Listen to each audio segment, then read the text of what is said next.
অনেক ছেলে পেলে দেখেন কোন আলেমে দিন মহব্বত করেও যদি কেউ নেককার, কেউ নামাজের জন্য হেতে হাসে, মানে হেতে বুঝায় আর যে বেকুবে কি কয়, আমি গিরতাম নামাজ পড়ি, আমি কি পাগল নাকি? ওই আমগো গ্রাম্য একটা কথা বলে, গ্রাম্য একটা কৌতুক আছে, ওই যে গরু মসজিদে ঢুকছে, মানুষে ফিডা দিছে, তো গরুর মালিক কইতেছে, কয় ও গরু জানি অবুঝ প্রাণী, বুঝে না দেখ কেন মসজিদে ঢুকছে, আমি বুঝের মানুষ, আমার জীবনে দেখছিনি কোনোদিন মসজিদে, বুঝেন না? আমার কি জীবনে কোনোদিন দেখছিনি মসজিদে, আমি বুঝের মানুষ দেখে তো মসজিদে আইনি, গরু একটা অবুঝ প্রাণী, এর লেগে না মসজিদ। তো আমগরে আমরা যারা 5 ওয়াক্ত নামাজ পড়ি, এই নাফরমান গুলো মনে করে আমরা এলাম কি অবুঝ প্রাণী, আমরা বেউকুফ, আমরা আহম্মক, ওই চালাক, ওই চালাকে ওটা বুঝছে শুক্রবারে 2 রাকাত পড়লেই সারে, হ্যাঁ কিন্তু 1 সপ্তাহ লাগাইয়া নামাজ পড়ে ব্যাক করলি। আর কোন চালাকে বুঝছে সবে বরাত সবে কদর সাইয়া কদর ঠিক মতো ইবাদত করে লাইলি তো ক্লিয়ার। হ্যাঁ, সারা বছর বুঝি এই নামাজ লইয়া পড়ে থাকলে হইব, সবে বরাত আছে না, সবে কদর আছে না, ওই রাইতে তো উনি ক্লিয়ার করে লাগবে সব এক রাইতে। আবার আরো বেশি বুদ্ধিমান আছে, আরো বালা চালাক, যে 90 বছর পরে গুনাহ, পাপ, চুরি, চামারি, সুদ, কিস্তি, গালি, সিনেমা, নাটক, বিড়ি সব খাইয়া শেষ কইরা এখন যেদিন মরার টাইম হইছে, লম্বা হইয়া সোজা হইয়া গেছে, দম টানা শুরু করছে, এইবার পুতেরে দৌড় দিয়ে হুজুর আনছে আনোয়ার বাইরে, ধরেন 500 টাকা দিলাম, আব্বারে তোবা ভরাইয়া আব্বার ব্যস্তটা কিন্তু ক্লিয়ার করে দেন। বাহ, সুবহানাল্লাহ, মাত্র 500 টাকা দিয়া আল্লাহর রহমতে 60 বছরের সমস্ত বাটফারি ক্লিয়ার, সমস্ত সিটারি, চুরি চামারি, উনার সুদ কিস্তি, উনার গালি, উনার সমস্ত হারাম, তোবা পড়া এবারে তোবা পড়া হেবড়া দম টানে, এবারে কি কি তোবা করছেন আপনি, কি তা বুঝছেন কি আপনি, কিসের তোবা বলছেন? হ্যাঁ, তামাশা না? ওয়া ইন্নী লাগাফফারুন লিমান তাবা ওয়া আমানা ওয়া আমিলা সালিহা। কোরআনে আল্লাহ বলছে আমি গাফফার, আমি ক্ষমাশীল আমার ওই বান্দার জন্য যে তওবা করলো, আমার কথা মেনে নিল, আমল শুরু করলো। তাহলে আল্লাহ তাআলা বললেন তওবা শুধু শব্দ উচ্চারণ করা দ্বারা হয় না, তওবা মানে হলো পুনরায় আবার ইবাদত শুরু করা, পুনরায় আবার আমল শুরু করা, পুনরায় আল্লাহ আমি পিছনের ভুল করছি, আর এই গুনাহ করব না, ছেড়ে দিছি, নতুন করে আপনার বন্দেগী শুরু করছি, আপনি আমারে মাফ করে দেন, এটারে বলে ইস্তিগফার। গুনাহ ছেড়ে দিয়ে মাফ চাওয়া, পুনরায় ইবাদত করে তাওবা করা। খোদার কসম আল্লাহ বলেন এরকম যদি আমি পাই, দুনিয়াও সুখে রাখবো, আখিরাতও সুখে। এত সোজা না, আপনি এত মামুলি মনে করেন না। 500 টাকা দিয়ে আপনি আখিরাতের দাম দিয়ে লাইলেন নাকি? 500 টাকা দিয়ে বেহেশতের দাম দিয়ে দিলেন নাকি? এই আখিরাতের জান্নাতের মূল্য 500 টাকা? বলেন, আখিরাতের মূল্য কি 500 টাকা? বলেন, এই 2টা ফ্যান মসজিদে, 2টা ফ্যান দিয়া আখিরাতের দাম দিয়ে দিছেন। আপনার এই 60 বছরের বাটফারি, এই মসজিদের 2 ফ্যান ঘুরতে ঘুরতে ব্যস্ত নিব আপনার, এটা তো একটা আমলে না। এটার সব আপনি পাবেন, এই দানের সব আপনি নিঃসন্দেহে পাবেন, কিন্তু এটা তো আপনার একটা আমল, এটা তো আপনার সওয়াব, এটা আপনার মনে করেন সওয়াব হইছে, কিন্তু আপনার গুনাহ। আল্লাহ আমাদেরকে মাফ করে দেন। অতএব ছেলেরা, বাবা একজনও যদি বুঝে থাকে, দোস্ত চালাক মনে করুন, পাপী চালাক হয় না, অসভ্য চালাক না, চরিত্রহীন চালাক না, লম্পট বেহায়া সে চালাক না, বেপর্দা নারী চালাক না, হারামখোর চালাক না, সুদখোর কিস্তিখোর চালাক না, বরং সে ঘৃণিত, বোকা, আহাম্মক, বেওকুফ, বেআকল সে। আল্লাহ কোরআনে বলছে লা ইয়াকিলুন লা ইয়াফকাহুন লা ইয়ালামুন। আল্লাহ পাপীদের ব্যাপারে এগুলো বলছি কিনা বলেন? লা ইয়াফকাহুন লা ইয়ালামুন লা ইয়াকিলুন। পাপীর আকল নাই, পাপীর বুঝ নাই, পাপীর জ্ঞান নাই, নাফরমানের পাপ জ্ঞান নাই। আল্লাহ আমাদেরকে হেফাজত করে। অতএব আল্লাহ তাআলা বলেন, আলা ইয়াউমা ইয়াতিহিম লাইসা মাসরুফান আনহুম, হে নবী বন্ধু আপনি বলে দেন, শোনো, যেদিন সত্যি সত্যি আল্লাহর আযাব আসবে, হয় দুনিয়ায় নয় আখিরাতে, সেদিন লাইসা মাসরুফান আনহুম, আল্লাহর আযাবকে প্রতিহত করবে এমন কেউ থাকবে না। মা লাহু মিন দাফির ওয়া হাকা বিহিম মা কানু বিহি ইস্তাহজিউন। আল্লাহ তাআলা বলেন, যেই আযাবকে নাফরমান ঠাট্টা করছিল, তুচ্ছ-তাচ্ছিল্য করতেছিল, একদিন সত্যি সত্যি বন্ধু আমি আল্লাহ বলতেছি, বলে দেন, সেই আযাব তাদেরকে ঘিরে ফেলবে, সেই আগুন তাদেরকে কি করে ফেলবে? ঘিরে ফেলবে।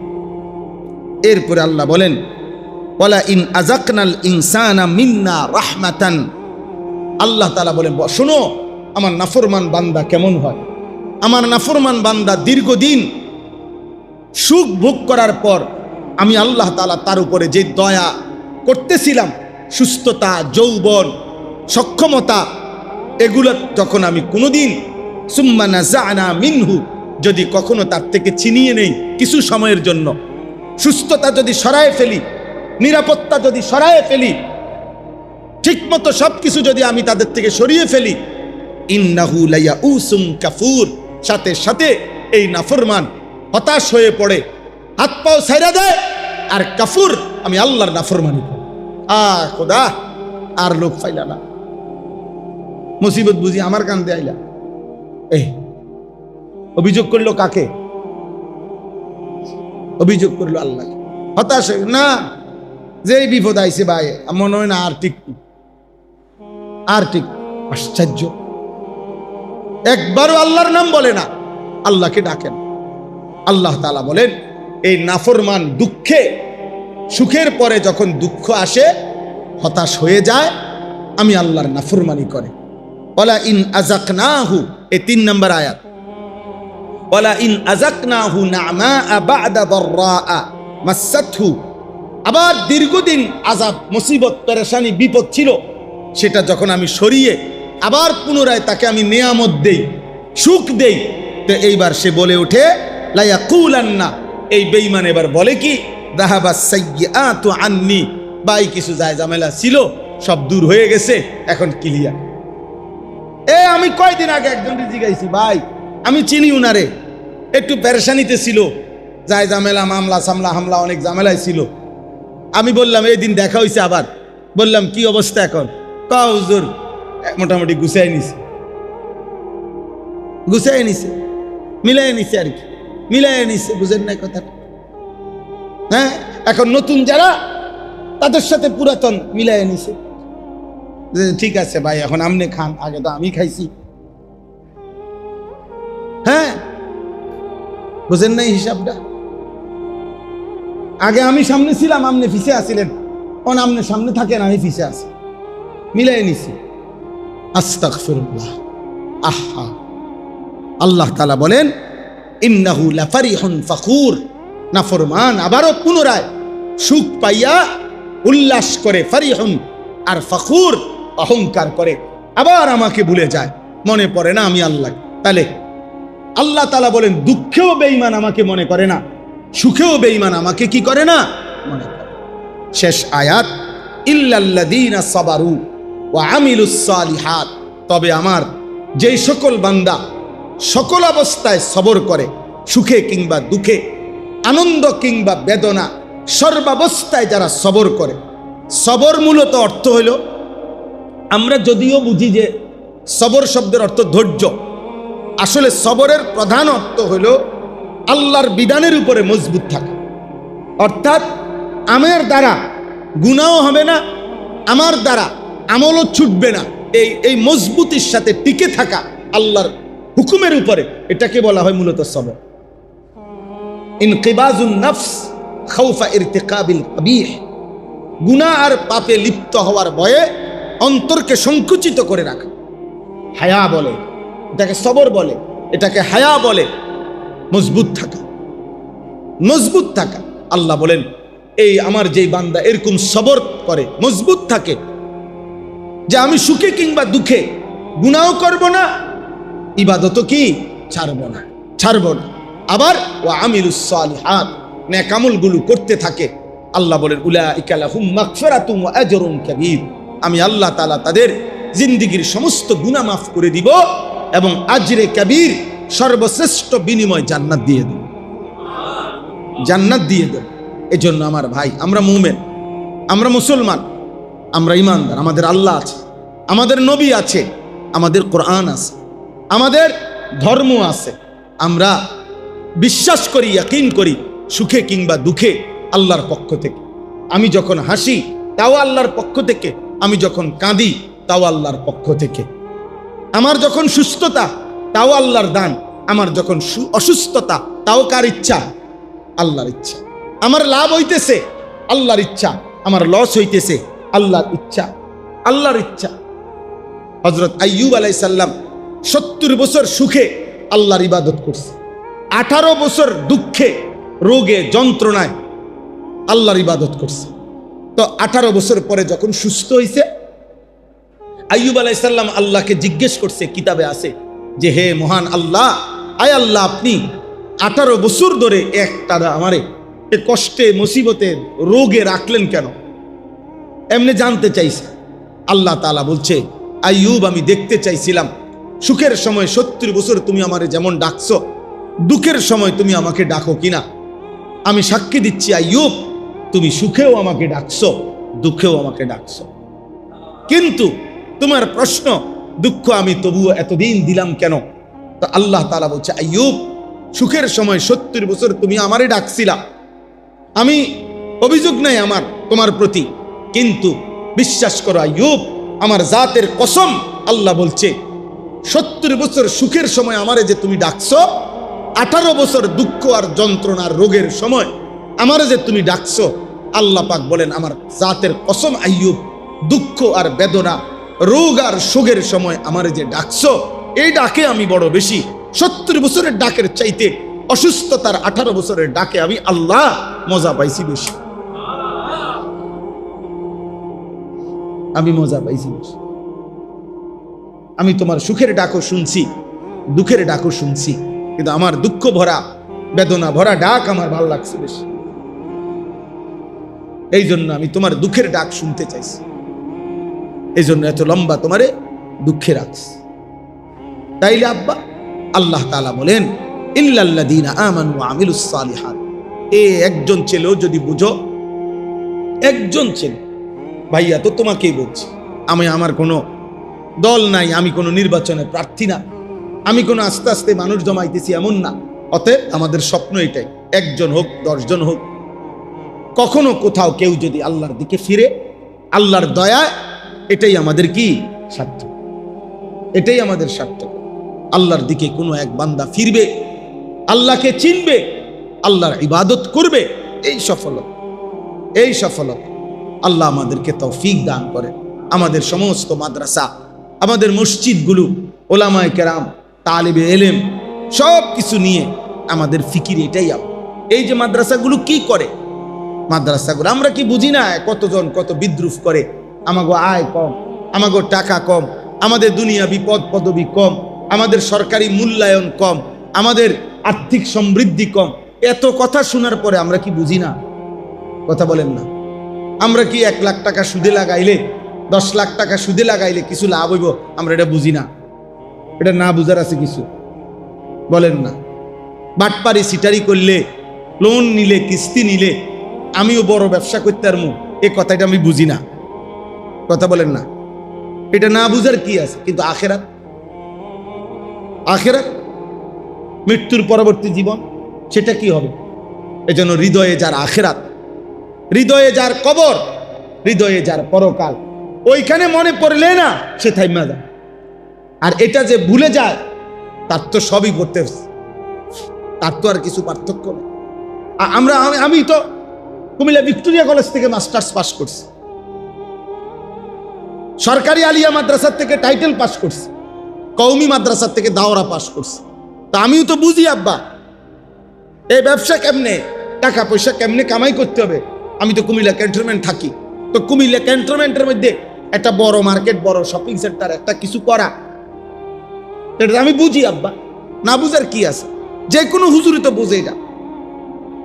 বেচারা আজকে 10 বছর 5 বছর মনে করেন একটা মসজিদে ইমামতি করে 10, 12, 14 হাজার টাকা।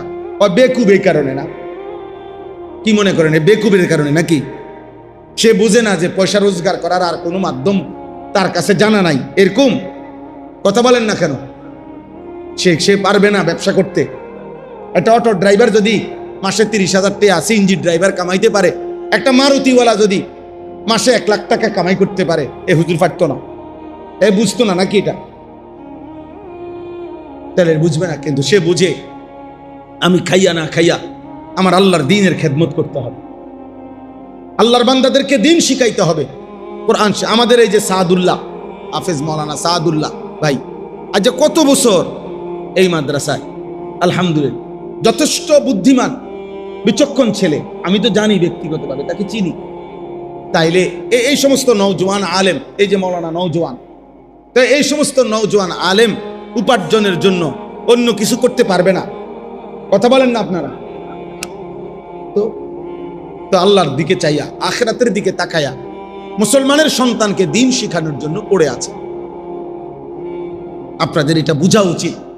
এই জন্য আপনাদের কাছে অনুরোধ, সব সময় মসজিদ, মাদ্রাসা, দ্বীনি পড়ালেখা যেখানে হয়, কোরআন সুন্নাহর ইলম শিখা হয়, আপনাদের ইমানের দাবি এটা, আপনারা এর পক্ষে থাকা উচিত।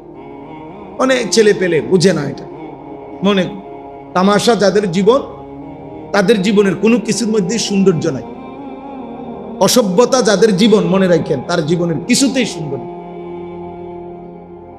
কোনো কিছুতে। গুনাহ যার জিন্দিগি, তার জীবনের কোনো কিছুর মধ্যে সৌন্দর্যতা নেই। পাপ যার জীবন, পাপীর জীবনের কোনো কিছুই সুন্দর হয়, কোনো কিছু। এবং পাপীর সবচেয়ে বড় লানত হইল, পাপীকে কোনো একক অবস্থার উপরে স্থির থাকতে দেয় না ইবলিস। কারণ সে তাকে সারাক্ষণ ঘুরায়, এক এক সময় এক এক রং, এক এক সময় এক এক ঢং, এক এক ঢং। আল্লাহ এবং তার রসুল থেকে বিচ্ছিন্ন মানে সে কেন্দ্র থেকে বিচ্ছিন্ন। সে কেন্দ্র থেকে যখন কেউ বিচ্ছিন্ন হয়ে যায়, এবার আর তার কোনো স্থিরতা হয় না। আমরা যখন সিদ্ধান্ত নিলাম আমি রাসূলুল্লাহ সাল্লাল্লাহু আলাইহি ওয়াসাল্লামের সুন্নাত মোতাবেক চুল, চেহারা, দাড়ি, কাপড়, পোশাক পরব, এবার গোটা পৃথিবী 800 কোটি মানুষও যদি ভিন্ন ভিন্ন মডেলের পোশাক পরে, কাপড় পরে, সাজে গুজে, আমার কিছু আসে যায় না। আমার টার্গেট, আমার কেন্দ্র আমার রাসূল সাল্লাল্লাহু আলাইহি ওয়াসাল্লাম। বুঝেন নাই? এবারটা সহজ। এবারে অন্য কি মনে করে, ভাল লাগে না কেরুম লাগে, এটা আমরা টামনে বুঝেন। আমার কেন্দ্র ঠিক আছে, আমার যে আমার নবী সাল্লাল্লাহু আলাইহি ওয়াসাল্লামই হচ্ছে আমার কি কেন্দ্র। কিন্তু ফাসেক যেগুলো আপনি দেখেন, আমি সবসময় এটা বলি, এই যে সমস্ত চুল্লা ফোলাফাই, এদের একক কোনো চুল আছে কিনা জিগা, মানে তুই আজকে 10 বছর ধরে একই মডেলের চুল রাখুনি, হ্যাঁ বলতে পারবেন? বুঝেন না? একই মডেলের প্যান্ট পরো কিনা সে বলতে পারবে না, একই জামা পরো কিনা, গেঞ্জি পরো কিনা বলবে না। যখন যেটা তাল ওঠে, যখন যেটা মার্কেটে দোকানদারে অনিটা চলছে, আচ্ছা তো এটাই দেন। সেলুনের নাফিতে বলে এখন এই ডিজাইনটা আসছে নতুন, এটা দেখতে পারেন, হ্যাঁ এটা কাটে। তাইলে বেচারাকে ডিজাইন দেয় নাফিতে, বেচারাকে ডিজাইন দেয় দোকানদার। সিনেমার নর্তকী, অ্যাডভার্টাইজের বেড়াইতে, ও ফুটবলের খেলোয়াড়, ক্রিকেটের খেলোয়াড়, বাহ! এই জন্য এটা দুর্ভাগ্য।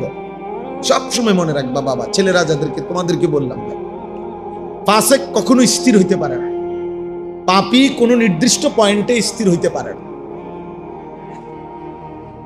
তার নির্দিষ্ট কোনো কি না স্থিরতা হয় না, সে এই ছন্ন ছাড়ার মতো ঘুরতে থাকে।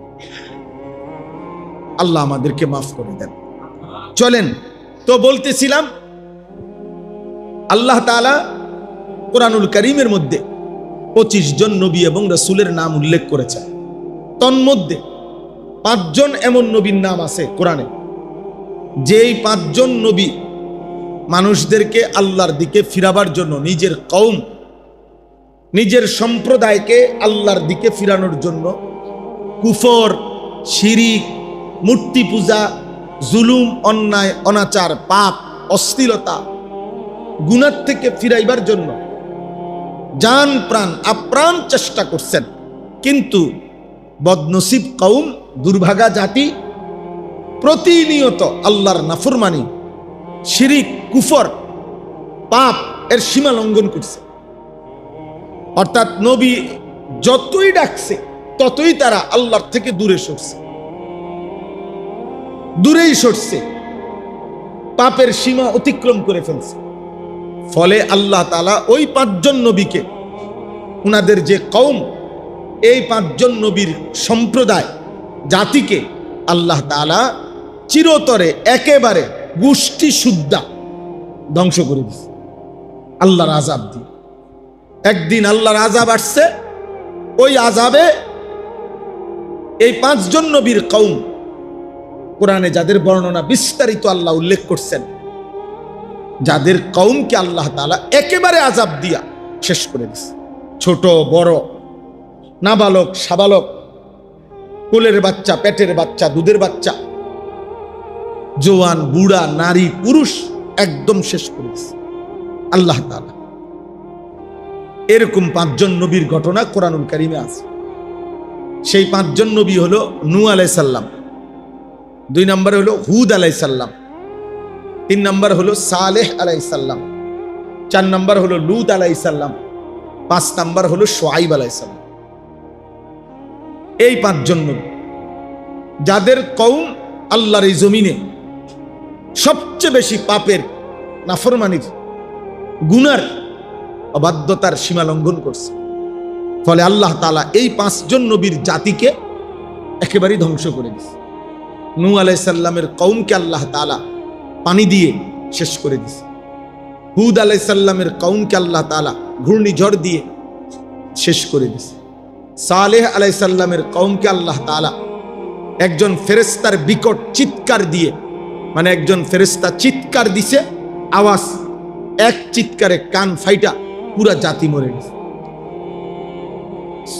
লূত আলাইহিস সালামের জাতিকে আল্লাহ তাআলা জীবন্ত, ঘুমন্ত পুরা জাতি, ঘর বাড়ি, আসবাবপত্র, মানুষ, গরু, ছাগল, পুরা কওম 7 তবক জমিনের মাটি উঠাইয়া উল্টাইয়া জমিনে দাফন করে দিছে।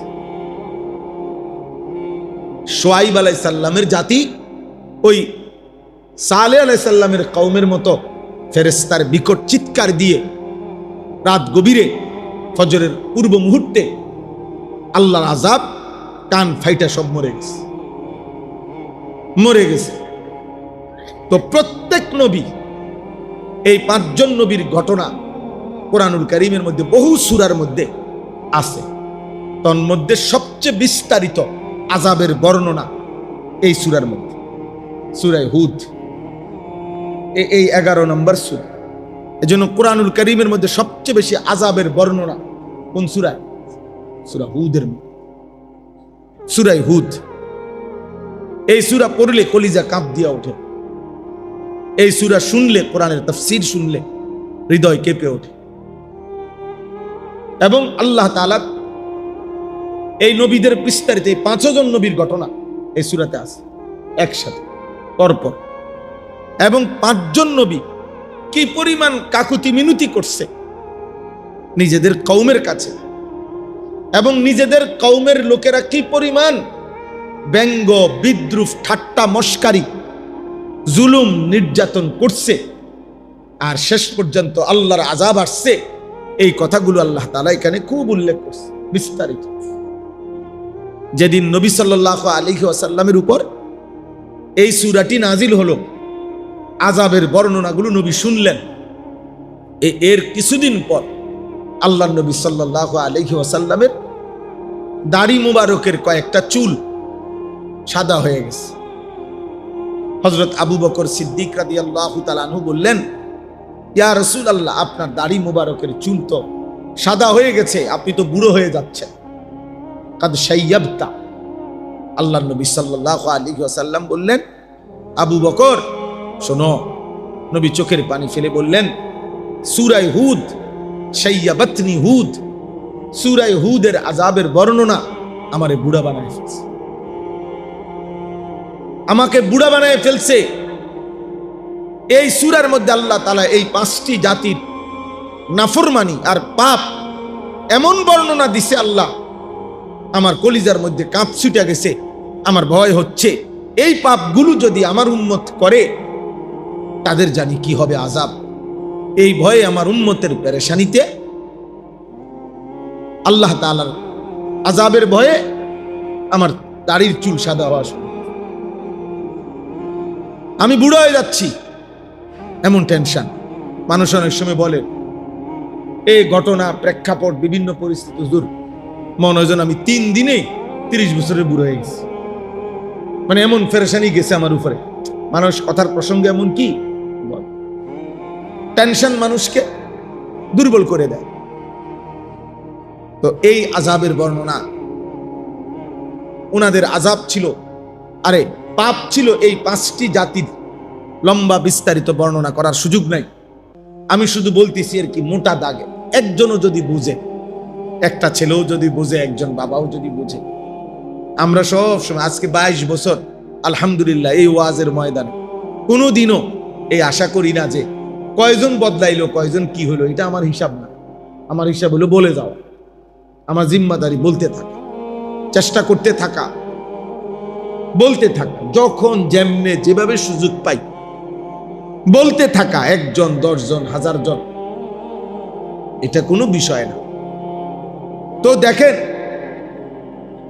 এই 5টা জাতি যাদেরকে আল্লাহ তাআলা আযাব দিয়ে চিরতরে ধ্বংস করে দিছে, এদের মূল পাপ ছিল 3 ধারায়। 1 নাম্বার, তারা প্রত্যেকেই শিরিক করত। কি করত? শিরিক। এই 5টা কওম। 2 নাম্বার, তাদের অন্যতম দ্বিতীয় পাপ ছিল উপার্জনের মধ্যে হারাম রোজগার করত। 3 নাম্বার, তাদের লজ্জাস্থানের চাহিদা পূরণের ক্ষেত্রে হারাম করত, হারাম ভাবে লজ্জাস্থানের চাহিদা পূরণ করত, হারাম ভাবে উপার্জন করত, আর কি করত? এই 3টা পাপ এতটাই জঘন্য যে প্রতিবারই যখন করছে সীমা লঙ্ঘন, আল্লাহ তাআলা আযাব দিয়ে শেষ করেছে। আজকে এই জন্য প্রতিনিয়ত আমি সারা দিন রাত, আমি আজকে ফজরের পরও বয়ান করছি কুমিল্লা ইউনিভার্সিটির ছাত্রদের কাছে, কুমিল্লা কোটবাড়ি, বাদ ফজর 2 ঘন্টার মতো, 2.25 ঘন্টার মতো বয়ান করছি। ফজর ক্যাম্পেইনের আমাদের কাজ করছি, ফজরের নামাজের জন্য মুসল্লি বাড়াবার চেষ্টা। ফিকির একটাই, এই যে আমাদের ছেলেগুলোরে কোনো না কোনো ভাবে কাউরে বুঝানো, যাব্বা তুমি যা করতেছো লজ্জাস্থানের চাহিদার জন্য, এই নারী, ছবি, অশ্লীলতা, অসভ্যতা, বেহায়াপনা, হারাম প্রেম, হারাম আড্ডা, ছেলে ছেলে অপকর্ম, ছেলে মেয়ে অপকর্ম, নিজের হাত নিজের লজ্জাস্থানে অপকর্ম, রাতভর উলঙ্গ ছবি দেখা, দিনভর নর্তকী দেখা, মানে এই সবটা বিষয় তার একটাই, তার লজ্জাস্থানের হারাম চাহিদা কি পূরণ, তার হারাম যৌন চাহিদা পূরণ। আহা, এই জানোয়ার তো ধীরে ধীরে, এই নিকৃষ্ট হাইওয়ান তো মানুষ থেকে জানোয়ারে রূপান্তরিত হচ্ছে, আর একদিন তো তার দুনিয়া আখিরাত ধ্বংস হয়ে যাবে, একদিন তো ধ্বংস হয়ে যাবে তার দুনিয়া আখিরাত। হারাম যৌন চাহিদা, এই নারী, ছবি, এই জিনা ব্যভিচারের আকাঙ্ক্ষা, ছোট ছোট বাচ্চা 12 বছর, 14 বছর, 15, 16 বছর, 18 বছর, এদের এই বয়সী অসংখ্য ছেলে মেয়ে ব্যভিচার, হারাম গুনায় লিপ্ত, হারাম গুনায় লিপ্ত। নালে এত কম বয়সী, আপনি বলেন এত কম বয়সী ছেলে মোবাইলের জন্য এরকম পাগল কেন? একটাই কারণ, নারী। অপরিপক্ক বয়স, কোনো চাকরি না এটার মধ্যে, উপার্জনের কিছু না, তার কোনো ব্যবসা না, তার কোনো পড়ালেখার কাজ না, কিন্তু এমনিতে শুধু সারাক্ষণ মোবাইল ব্যবহার করতে পাগল যত ছেলে যত মেয়ে, একটাই কারণ, তার লজ্জাস্থানের চাহিদা। আপনি পরীক্ষা করে দেখেন, খোঁজ নিয়ে দেখেন, একটা সপ্তাহ পরীক্ষামূলক, আপনি এক সপ্তাহ শুধু পরীক্ষামূলক, তাইলে সমস্ত নারীর ছবি বড় মোবাইল থেকে ডিলিট করে দেওয়া হোক, যেই কোনোভাবেই ডিকলে, যে কোনো অপশনে গেলেই নারীর কোনো কি আসে না, ছবি আসে না, এরকম এক সপ্তাহ থাকুক, দেখবেন আপনি এক সপ্তাহের মাথায় দেখবেন লক্ষ লক্ষ বড় মোবাইল রাস্তাঘাটে ফুরে গেছে। অথবা কেউ এগুলা দিয়া বাঙালি মালের কাছে বেচালাইতেছে, কাম নাই তো এটা দিয়ার, অসভ্যতাই নাই তো, এটাই দরকার কি? এক এক ছেলে পেলের দিকে তাকাইয়া দেখেন, চোখ ভিতরে ঢুকে গেছে। ছোট মানুষ, অল্প বয়স্ক, কিন্তু চাফা চেহারার দিকে তাকাইলে মায়া হয় যে গুনাহ করতে করতে, আল্লাহর নাফরমানি করতে করতে চোখ ভিতরে চলে গেছে। এই অবস্থা, এই হালাত, একটাই কারণ, গুনাহ। মায়ের খবর নাই, বাবার খবর নাই, অভিভাবকের কোনো খবর নাই, কারো কোনো পেরেশানি নাই। সন্তান সন্তানের মতো নষ্ট হইতেছে, বাবা বাবার মতো রোজগার করতেছে। সন্তান সন্তানের মতো নষ্ট হয়ে যাচ্ছে, মা মার মতো করে প্রতিদিন এক তালে রান্না বান্না করতেছে। মহিলার টেনশন হইল রান্না বান্না, পুরুষের টেনশন হইল উপার্জন। আর ছেলে কোথায়, মেয়ে কোথায়, খায় কোথায়, ঘুমায় কোথায়, দেখে কি, চলে কি, কার সাথে হাঁটে, কার সাথে বসে, কিছুর খবর, কিচ্ছুর খবর। একটাবার তো জিজ্ঞাসা করা উচিত, আব্বা তুমি ব্রাজিলের খেলোয়াড়ের সন্তান নাকি মুসলমানের সন্তান? তুমি আর্জেন্টিনার খেলোয়াড়ের সন্তান নাকি মুসলমানের সন্তান? যদি মুসলমানের সন্তান হয় তাহলে ওই বেঈমানের পোশাক তোমার গায়ে কেন? বুঝেন? ওই বেঈমানের পোশাক তোমার গায়ে কেন? আর বেঈমানের পোশাক গায়ে দিয়া তুমি নিজেকে কি বুঝাইতে চাচ্ছ? তুমি কি বুঝাইতে চাচ্ছ বলেন? কারো কোনো মাথার, আমরা কিছু হুজুররা, মসজিদের ইমামরা, মাহফিলের কিছু বক্তা, ওয়াইজ, ওলামায়ে কেরাম আপনা করে চিল্লাইতেছে দিনের পর দিন, আর ওনারা বাকিরা মনে করতেছে এই সমস্ত পাগল হুজুর এগুলা হুদা চিল্লায়, এগুলা শুধু শুধু চিল্লায়, আর উনি খুশি ওনার সন্তান উপার্জন করে। অথচ 12, 14 বছর, 16, 18 বছরের ছেলে নষ্ট হতে হতে, চরিত্রহীন হতে হতে জীবনটা শেষ করে দিছে। এই জন্য বললাম, সূরা হুদের কথা বলতে গিয়ে, আল্লাহ তাআলার এই আযাব কোন জাতির উপরে যৌন চাহিদার হারাম ব্যবহার, আল্লাহর আযাব আইসা ধ্বংস করে দিছে। কোন জাতি হারাম উপার্জন করত, শুআইব আলাইহিস সালামের কওমকে আল্লাহর নবী শুআইব দিবানিশি বলছে, লা তানকুসুল মিকিয়াল, ওজনে কম দিও না হে আমার জাতি, এই দোকা দিয়া রোজগার করো না। ওরা শুনে নাই, ওরা শুনে নাই। জুলুম করো না মানুষের উপরে, অন্যায় উপার্জন করো না, হারাম রোজগার করো না, এই বেঈমানরা শুনে নাই। ফলে মনে রাখবেন, যেমন ধরেন একটা কথা বুঝতে হবে, ছেলেরা বাবা তোমাদেরকে বুঝাই, একটা ছোট্ট উদাহরণ দিলে বুঝবে।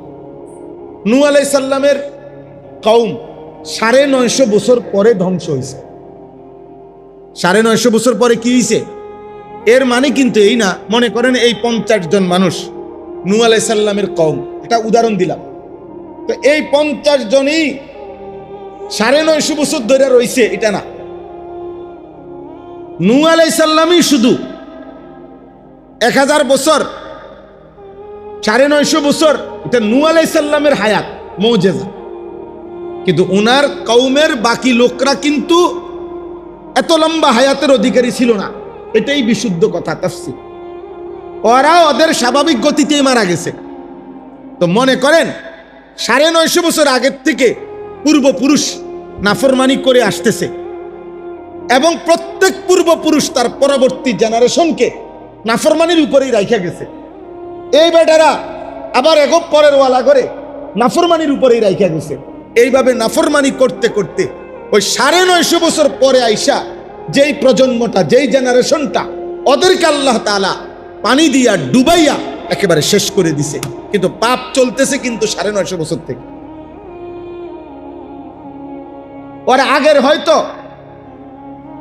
এর আগের পুরুষরা 7 পুরুষ হয়তো, এই মনে করেন এই ফ্যামিলির আজ থেকে 300 বছর আগে হয়তো একজন, তো উনি ছিল সুদখোর, উনি ছিল জিনাকার, উনি ছিল জুয়ারি। হতে পারে তার কোনো অসুবিধা হয় নাই, হতে পারে তারপরে তার ছেলের কোনো অসুবিধা হয় নাই, হতে পারে তার ছেলের কোনো অসুবিধা হয় নাই, কিন্তু প্রত্যেকেই একই পাপ। ওই বাপের ব্যবসা ফুতে করে, অনফুতের ব্যবসা কেডা করে, নাতিয়ে করে, হারামের ব্যবসা, সুদের ব্যবসা, সিটারির ব্যবসা। ওই বাপে যেমন ছিল নারী লুবি, ওই পুতো এই চরিত্রের গেছে, নাতিও এই চরিত্রের গেছে। কিন্তু ফুতের আমলেও আযাব আসে নাই, বাপের আমলেও আযাব আসে নাই, নাতির আমলেও আযাব আসে নাই। এই কারণে নাফরমান কওম, নাফরমান মানুষ মনে করে আযাব আসবে না, আযাব আসবে না। কই আযাব, কি আযাব?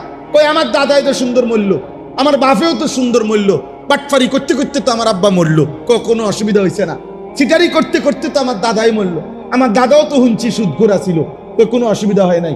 আমার বাপও তো শুনছি সুদ ঘুষখোর ছিল, কোনো অসুবিধা না হয়। আল্লাহ তাআলা বলেন, আমি যে আযাব দিতে একটু দেরি করতেছি, আমি যে আযাব দিতে একটু কি করছি, দেরি করতেছি, আমার এই দয়াটাকে এই বেঈমানরা মনে করতেছে বিদ্রুপের কারণ আযাব আসবে না। কই কিসের আযাব? আল্লাহ তাআলা বলে না, এদেরই চলমান পাপ চলতে থাকলে একদিন একটি জেনারেশনের সামনে আইসা হঠাৎ আমার আযাব আসবে, সেদিন তারা ভেবাচাকা খায়, সেদিন তারা আর ঘুরে দাঁড়াবার, ফিরে দাঁড়াবার, আফসোস করবার, তওবা করবার আর সুযোগ মিলবে। যেদিন ঘুমন্ত জাতিকে আল্লাহর আযাব আসছে, তো অগরে তো ঘুমের তো কৌড়ায় না। বুঝেন নাই কথা? ফেরেশতা যখন এসে চিৎকার দিছে তখন ঘুমন্ত ছিল, তাহলে এই মানুষগুলোকে তো ঘুম থেকে জাগার সুযোগ আল্লাহ দেয় না, ঘুম থেকে জাগার সুযোগ। এই জন্য আব্বা তোমরা মনে রাখো, তোমাদের এই পাপ হতে পারে এর প্রায়শ্চিত্ত করতে হবে 50 বছর পরে, 70 বছর পরে, হতে পারে 100 বছর পরের জেনারেশন। কিন্তু যেদিন আল্লাহর আযাব আসে সেদিন কিন্তু কেউ টিকবে না। এই জন্য আমরা এটা নিয়ে পেরেশানি করি। শুধু গল্প বললাম, কাহিনী বললাম, এটা তো আমিও বুঝি, কিচ্ছা কাহিনী বললাম, কিন্তু আমি এই অস্থিরতাটা করি বেশি এই কারণ আমার খুব ভয় হয়, একেবারে চোখে পড়ার মতো। মানে বর্তমান হালাতটা হলো আমাদের 16, 17, 18, 20, 25 বছরের ছেলে পেলেগুলো চোখে পড়ার মতো, মানে একটা উল্লেখযোগ্য। একটা মহল্লায় যদি 50টা এক বয়সী ছেলে হয়, তা এর মধ্যে দেখা যাবে নাফরমানির মধ্যে, সীমা লঙ্ঘন, পাপের মধ্যে ডুবে আছে 45 জন। তাহলে একটা উল্লেখযোগ্য বৃহৎ অংশ যদি একটি জেনারেশন পাপে লিপ্ত থাকে, তো আল্লাহর আযাব আসতে আর কতদিন? পরশুদিন আপনার না, শনিবার দিন, এই শনিবার ফজরের সময় আমি, আমার শায়েখ আল্লামা মুফতি মুশতাকুন নবী কাসিম, আমরা দুইজনই এক জায়গায় গেছি মাহফিলে, এক জেলায়। তো মাহফিলে যাওয়ার পথে ফজরের ওয়াক্ত হয়েছে। একই জায়গায় আমরা রাস্তার পাশে আপনার ফজরের নামাজ পড়ার জন্য দুটো গাড়ি থামাইছি। আমার গাড়ি, আমরা 3 জন, হুজুরের গাড়িতে আমরা 3 জন, 6 জন মানুষ, আমরা 2 গাড়ির থেকে নামছি। আপনি আশ্চর্য হবেন, এই কোরআন হাতে ধরে বললাম, আল্লাহর কসম, ওই মসজিদে ঢুকে দেখি জামাত শুরু হয়ে গেছে। একজন ছেলে, একটা কালো প্যান্ট পরা এই ছেলেটা ইমামতি করতেছে, আর এর পিছনে খোদার কসম শুধু একটা ছেলে দাঁড়ানো, এই শুধু এই 2টা মানুষ ছাড়া আর একজন লোক মসজিদে নেই। এই শনিবার বলে, পরে আমরা উজু ইস্তেঞ্জা করে আমরা 6 জন জামাত করলাম। এরপরে ছেলেরে ডাকলাম, জিগাইলাম, তো মসজিদের নাম দেখলাম, তো 3 মৌজার মসজিদ বলতেছে সে, 3 গ্রামের না। আগের দিন মৌজা কয়েক গ্রাম মিললে 1 মৌজা, 3 মৌজার মসজিদ এটা। তাহলে 3 মৌজায় যদি 3টা করে 9টা গ্রাম হয়, 2টা করে 6টা গ্রামও হয়, তাহলে বলেন 4টা গ্রাম বা 5টা গ্রামের মসজিদ যদি হয় এইটা জামে মসজিদ, তো এই গ্রামের বুড়াগুলো কোথায়, জওয়ানগুলো কোথায়, নামাজি কোথায়? তাহলে যে জাতির 5 গ্রামে 10 গ্রামে মিলাইও যদি 2 জন মুসল্লি হয় ফজরের ওয়াক্তে, তো সেই জাতির পতন, ধ্বংস, আল্লাহর আযাব কাছায় গেছে, আযাব কাছায় গেছে। শুধু ভাত খাইতেছেন কিন্তু শুধুমাত্র বিল্ডিং দালান ভোগ করতেছেন। আরে বাবা, আমি তো প্রত্যেক দিন বলি এটা তো জন্তু জানোয়ারও ভোগ করে, কিন্তু আমাদের ইসলামের নিরাপত্তা কোথায়? আমাদের মুসলমানের নিরাপত্তা কোথায়? আমাদের দ্বীনের ইজ্জত কোথায়? হ্যাঁ বলো। এই কয়দিন আগে, এই 1 সপ্তাহ হয় না, 3-4 দিন আগে সংখ্যাগরিষ্ঠ মুসলমানের এই বাংলাদেশে একজন হিন্দু মহিলা প্রকাশ্যে ঢাকাতে প্রকাশ্যে বলছে যে আমরা হিন্দুদেরকে বাংলাদেশের সীমানা কাইটা আমাদের আলাদা প্রদেশ করে দেওয়া হোক।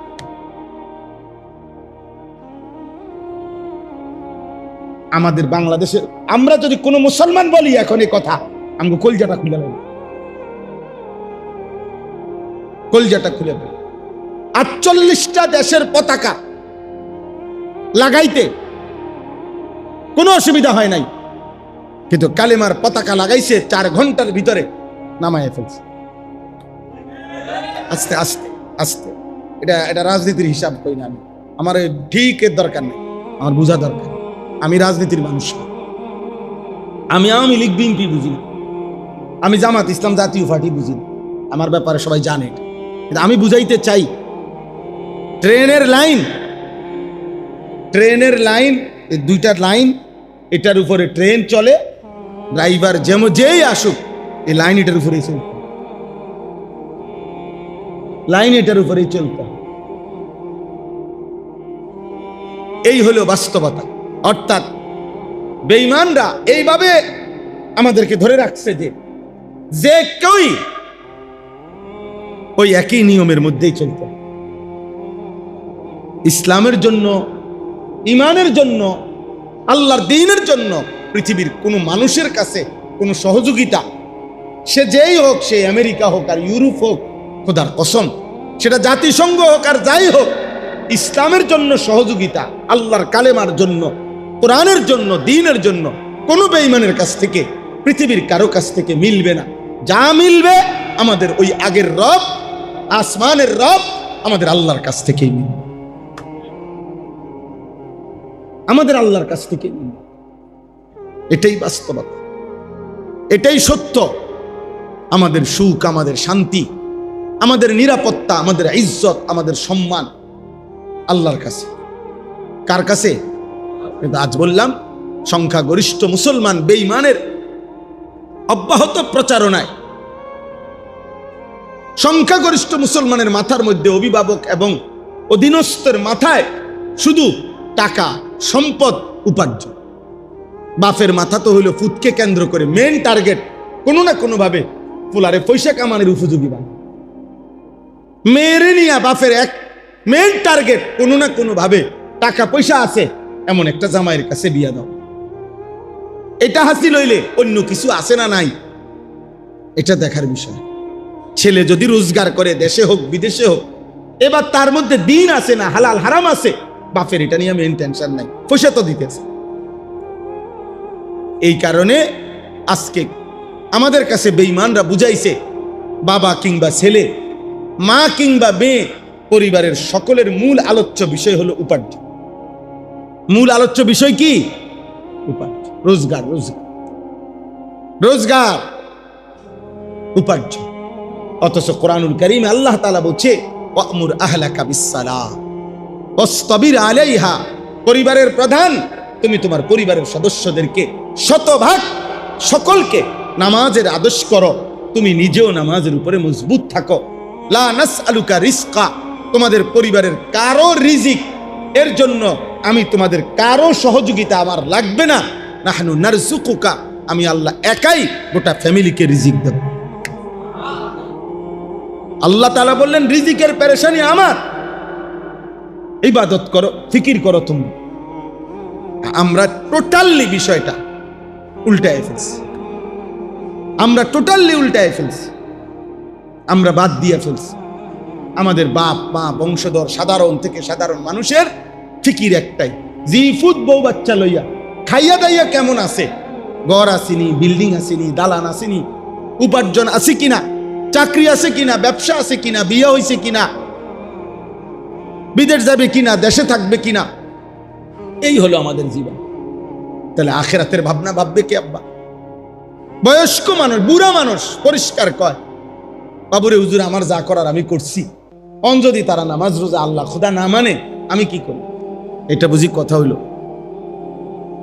এটা নিয়ে আপনার দায়িত্ব ছিল, আপনি মুসলমান না, আপনার ছেলে মেয়ের ব্যাপারে আপনার বুঝি এই দায়িত্ব ছিল যে আমি মুসলমান বাবা হিসাবে আমার ছেলের প্রতি মেয়ের প্রতি আমার দায়িত্ব ঘর করে দেওয়া, বাজার করে দেওয়া, বিয়ে করায় দেওয়া, বিদেশের লাগিয়া টাকা মিলাইয়া দেওয়া, এই তো মুসলিম বাবার দায়িত্ব তার সন্তানদের প্রতি, নাকি? কথা বলেন না? এটাই জিম্মাদারি। তো দুনিয়া মিললে খুশি, দুনিয়ার হিসাব যদি না মেলে না খুশি। বাপের লগে ফুতের রাগ সানগিয়া টাকা লইয়া, বাপের লগে জির জামাইয়ের লগে ঝামেলা, শ্বশুরের লগে জামাইয়ের টাকা লইয়া, বড় ভাইয়ের লগে ছোট ভাইয়ের ঝামেলা কি নিয়া? টাকা নিয়ে। কিন্তু সে যে নামাজ পড়ে না, সে যে আল্লাহরে মানে না, এই নিয়া এই নাফরমান বাপেরও টেনশন নাই, ফুতেরও টেনশন। এটা কোনো আলোচ্য বিষয় না, আলোচ্য বিষয় হলো টাকা। তারে কইতে আসি বিদেশ যাইতে, বিদেশ যায় না, তারে কইতে আসি একটা কিছু কাম করতো, কাম করে না। এই কারণে যুদ্ধ, এই কারণে গুসা, এই কারণে 10 জনের কাছে এটা বিচার দিতে আসে ফুতের বিরুদ্ধে, ফুতে বাপের বিরুদ্ধে। অর্থ হইল টাকার হিসাব। তো আখেরাত তাইলে মিথ্যা? কথা বলেন না, আখেরাত মিথ্যা? এই আমার কথাইটাই। আমি আপনাদের কাছে দেরি করছি না, আর অল্প একটু কথা। আপনারা শুধু এতটুকু বুঝেন যে প্রত্যেক বেঈমান, প্রত্যেক নাফরমান, প্রত্যেক পাপী, তার কাছে দুনিয়াটাই আসল, নগদ প্রাপ্তি দুনিয়া, এটাই তার কাছে মূল। আর হাজারো পাপ নাফরমানির পরে যখন সে আল্লাহর আযাব আসে না তার উপরে দুনিয়াতে, সে মনে করে আসতো না। সুখের মধ্যে যখন ভাসতে থাকে তখন অহংকার আর গর্ব করে, উল্লাস আর ফুর্তি করে আল্লাহকে ভুলে যায়।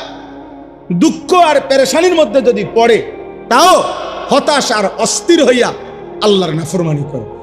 অর্থাৎ দুঃখেও আল্লাহর কথা মনে পড়ে না, সুখেও আল্লাহর কথা কি করে না মনে পড়ে। হসপিটালে দেখেন না, হসপিটালের রুগী, আগামী সোমবার উনার অপারেশন হইব, উনারে কেবিন দিছে, কথার কথা, উনার অপারেশন মনে করেন আগামী সোমবার, উনারে কেবিন দিছে হসপিটালের ভিতরে, উনার অপারেশন, অথচ উনার কেবিনের মধ্যে উনি বসে বসে টেলিভিশন।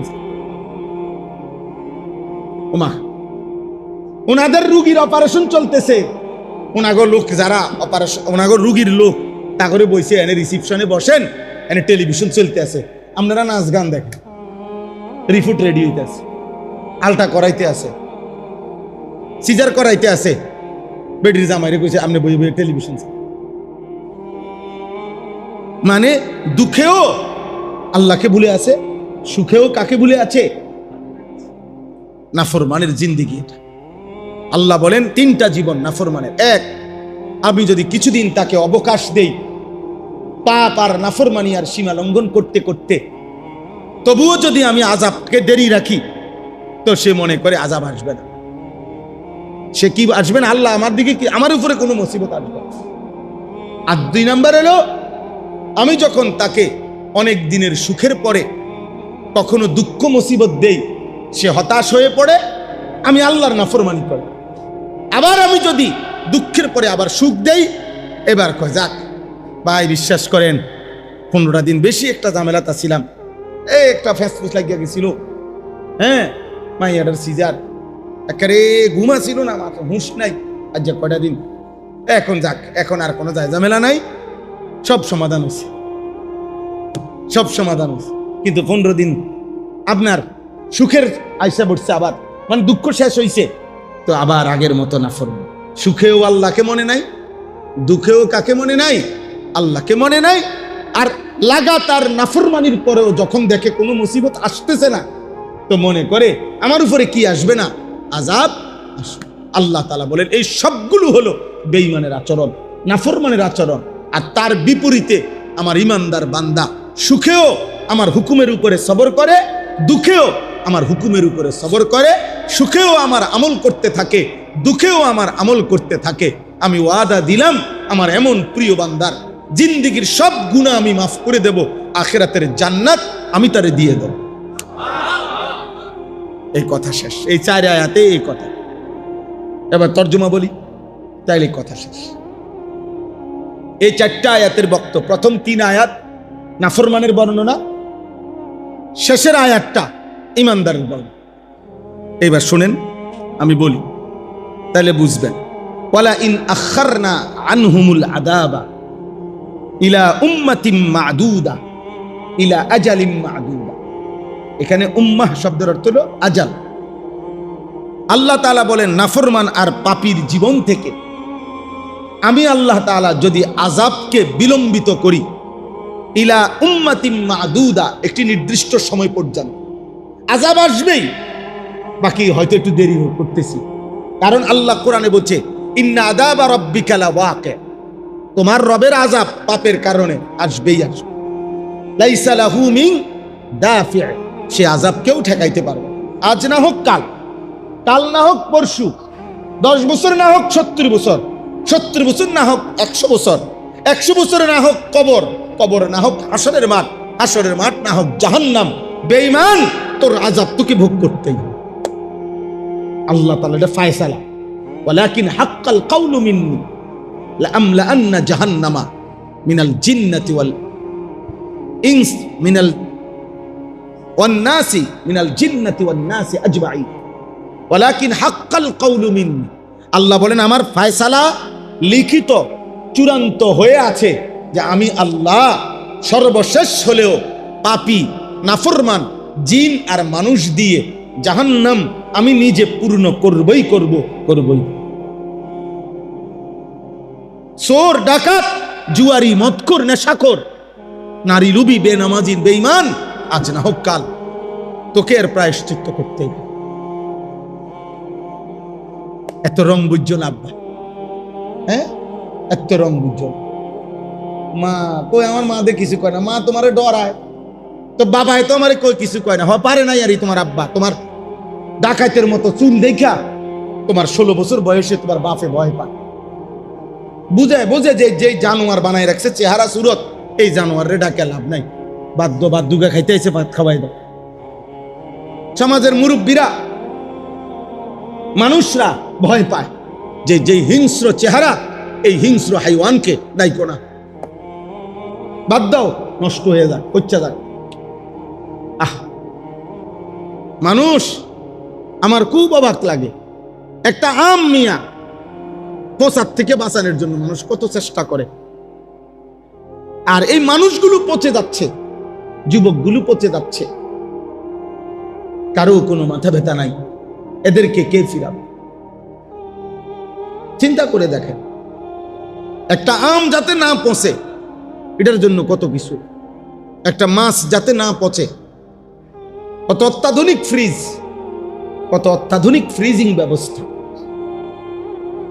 কিন্তু নিজের সন্তান পচে যাচ্ছে, এই সমাজের যুবক পচে যাচ্ছে। আল্লাহ আমাদেরকে মাফ করেন। আল্লাহ বলেন লা ইয়াকুলুন্না মা ইয়াহবিসু। এই দেখেন তরজমা শুনেন, তাইলে কথা শেষ। আল্লাহ তাআলা বলেন যখন আমি আল্লাহ ইচ্ছে করে নাফরমান আর পাপ সত্ত্বেও আযাবকে বিলম্বিত করি, তো বেঈমান আর নাফরমান বলতে থাকে, যাদের সামনে ইমানদার আছে, যেমন নবী থাকলে নবীকে, ওলামা থাকলে ওলামাকে, বলতে থাকে মা ইয়াহবিসু, এই হুজুর, এই নবী, কিতা কই নাফরমানি তো করতে আসি, কই মা ইয়াহবিসু, তোমার আল্লাহর আযাব রে কি আটকায় রাখলো, আইনাকা এই তো এটা অর্থ, মা ইয়াহবিসুহু মা ইয়াহবিসুল আযাব। ও তোমার আল্লাহর আযাব কে আটকে রাখলো? ওই দেয় না দি। আপনাদের শুনেন, আশ্চর্য শুনেন, ওই আপনারাও সবাই এটা জানেন, আবু লাহাবের আল্লাহ তাআলা কি বলছিল? তাব্বাত ইয়াদা আবি লাহাবিন ওয়া তাব্বা। এটা আপনারা পারেন না? এটার অর্থ কি? অর্থ হলো আল্লাহ আবু লাহাবকে বলছে, আবু লাহাব তোর দুই হাত ধরে নে, আমার বন্ধুর নাফরমানির কারণে ধ্বংস হয়ে গেল। ইয়াদা মানে দুই হাত, ওয়া তাব্বা এবং আবু লাহাব তুই নিজেও ধ্বংস হয়ে গেল। এই আয়াত নাজিল হওয়ার পরে আবু লাহাব ধারাবাহিক কয়েকদিন সকালবেলা ঘুমের থেকে উঠলেই রাসূলুল্লাহ সাল্লাল্লাহু আলাইহি ওয়াসাল্লাম যাইয়েই ডাক দিত, এদিকে এই দেখ, এই যা, এই যে যেমনের হাত এমনি রয়েছে, এই দেখ আঙ্গুর, কোনো অসুবিধা নাই। বুঝেন না কথা? কিরে তোকে আল্লাহ না কইলো আমার হাত খাইয়া লাইব? কই কিছে? ওই যে হাত, যে হাতের জায়গায় এইভাবে বিদ্রুপ, আল্লাহর আযাব।